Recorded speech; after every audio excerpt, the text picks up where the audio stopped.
Le premier tour de l'élection présidentielle, c'est dans 4 mois, en avril prochain. Et depuis ce week-end, le paysage s'est clarifié, surtout à droite. D'après un sondage ELAB pour BFM TV, Valérie Pécresse fait un bond significatif avec 20% des intentions de vote au premier tour. Et au second, elle gagnerait face à Emmanuel Macron. 52% pour Valérie Pécresse, 48% pour Emmanuel Macron. Déstabilisé par la candidature d'Éric Zemmour, le camp des Républicains savoure dans cette percée dans les sondages. C'est le reportage de la rédaction.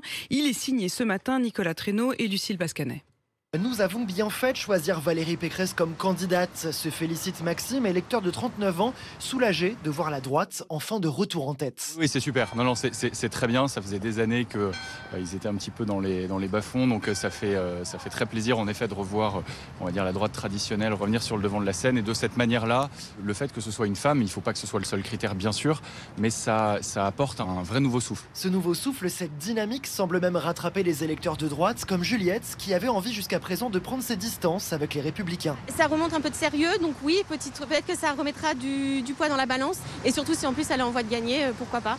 C'est plutôt un bon signe et c'est encourageant pour l'avenir, effectivement. La percée dans les sondages de Valérie Pécresse montre également que la candidate est capable de rallier bien plus largement, analyse Bernard Sananès, président de l'Institut ELAB, auteur du sondage. Elle refait venir des électeurs qui étaient tentés par le vote Zemmour, qui se disent aujourd'hui prêts à envisager de voter pour Valérie Pécresse. Et une petite partie d'électeurs d'Emmanuel Macron, elle pourrait réaliser une synthèse finalement entre la droite de la droite et le centre-droite. Et chez les macronistes, l'ombre de Valérie Pécresse fait-elle trembler les fidèles du président?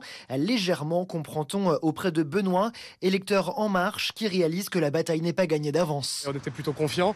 Là, effectivement, si on a une candidature de droite qui devient sérieuse, ça peut être une vraie menace pour Emmanuel Macron. Ça renforce le suspense, clairement, donc il va falloir être convaincant. On va voir si à Noël on en parle à la table. Ouais. Car pour contrer à son niveau la dynamique Pécresse, ce cadre compte convaincre pendant les fêtes ses amis, ses proches, qu'Emmanuel Macron est le meilleur choix.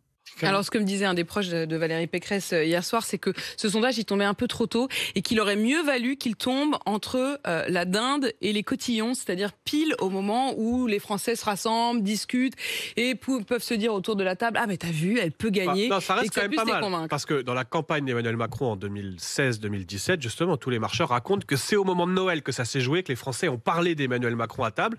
Là, Valérie Pécresse... je vois pas ce qui pourrait la faire descendre d'ici Noël. Donc elle sera forcément un sujet de conversation au réveillon. Moi, on va l'imaginer interdire les réunions de famille à Noël de plus de 8 personnes. Ah ben non, il faut pas lever trop le pied. Il faut couper en deux, il faut mettre le papier mamie dans la cuisine. Parce qu'on avait tenté ça l'année dernière, souvenez-vous. Mais là, on peut mettre les LR d'un côté et les macronistes de l'autre.